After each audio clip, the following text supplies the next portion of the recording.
கிறிஸ்துவுக்குள் என் அன்பு தேவ பிள்ளைகளே, கர்த்தர் உங்களை ஆசீர்வதிப்பாராக. இந்த ஆத்மீக யாத்திரை நிகழ்ச்சியின் வாயிலாய் உங்களை சந்திப்பதிலே மிகுந்த மகிழ்ச்சி அடைகிறேன்.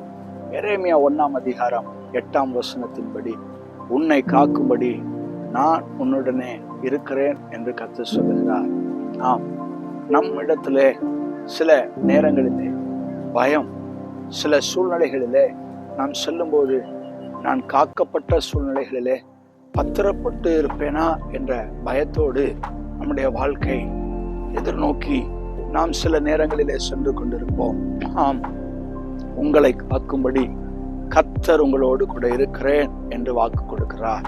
உங்களுடைய பிள்ளைகள் தூர இடங்களிலே இருக்கிறார்கள் என்ற சிந்தையோடு எப்படிப்பட்ட வாழ்க்கை வாழ்ந்து கொண்டிருக்கிறார்கள் என்று ஏக்கத்தோடு காணப்படுகிறீர்களா?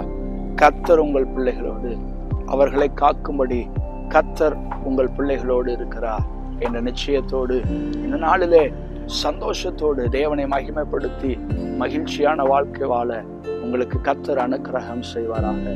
கண்களை மூடி நாம் ஜெபிக்கலாம். அன்பும் இரக்கம் நிறைந்த நல்ல தகப்பனே, எங்களை காக்கும்படி நீர் எங்களோடு இருக்கிறீர். எங்களுடைய பிள்ளைகள் ஒருவேளை தூர இடங்களிலே வேலை நிமித்தமாக, படிப்பு நிமித்தமாக காணப்பட்டாலும் எங்கள் பிள்ளைகள் காக்கப்பட யோசேப்பை போன்று கர்த்தர் நீர் பிள்ளைகளோடு இருக்கிறபடியால் கோடி நன்றி அப்பா. இயேசுவின் நாமத்தில் ஜெபிக்கிறோம் நல்ல பிதாவே, ஆமென். God bless you. கர்த்தர் உங்களை ஆசீர்வதிப்பாராக. ஆமென்.